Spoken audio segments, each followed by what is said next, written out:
আমি তো অ্যাকচুয়ালি আমি আমার কাজে যাচ্ছিলাম। আমি যাওয়ার সময় ব্রিজের উপর থেকে দেখছি এখানে কিছু একটা দেখা যাচ্ছে আকাশি কালার করে।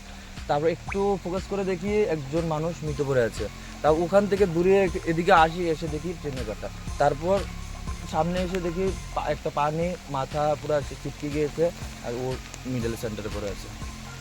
উনি কে বা ওনার তো চেহারাই তো চেনা যাচ্ছে না, এটা তো মেন কথা। এদিকে দেখুন আপনারা, ওনার তো চেহারাই চেনা যাচ্ছে না, মুখ পুরো ফেস তো পুরো শেষ, তার সাথে ব্রেনও শেষ, সাথে এক সাইড পুরো শেষ। ঘটনাটা কোন জায়গায় এটা? এটা সাদুটিলা নেয়ার রেন্টাস সংলগ্ন এলাকা। আচ্ছা, ঘটনা কি এখানে অবধি এখন অবধি কোনো পুলিশ বা কেউ না, এখন অবধি কোনো পুলিশ কিংবা কেউ খবর হয়নি। আমি এখন স্টেশনের মধ্যে আরপিএফকে খবর দিয়েছি, ওরা আসছে স্যার কিছুক্ষণ।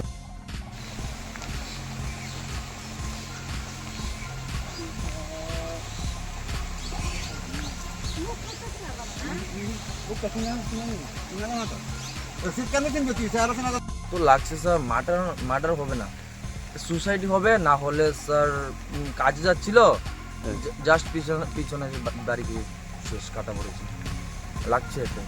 আর মার্ডার হবে না, কারণ মার্ডার যদি হতো শরীরের মধ্যে আরো দাগ থাকতো, শরীরের মধ্যে তো দাগ নেই।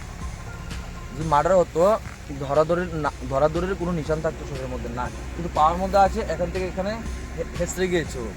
এই জন্য পাওয়ার মধ্যে কিছু নিশানা আছে, একটা পা কেটেছে আর মাথাটা ডাইরেক্ট এখানে সেট করেছে, এখানে পরে মাথা একদিকে এসেছে আর ব্রেন এখানে ডাইরেক্ট ছিটকে।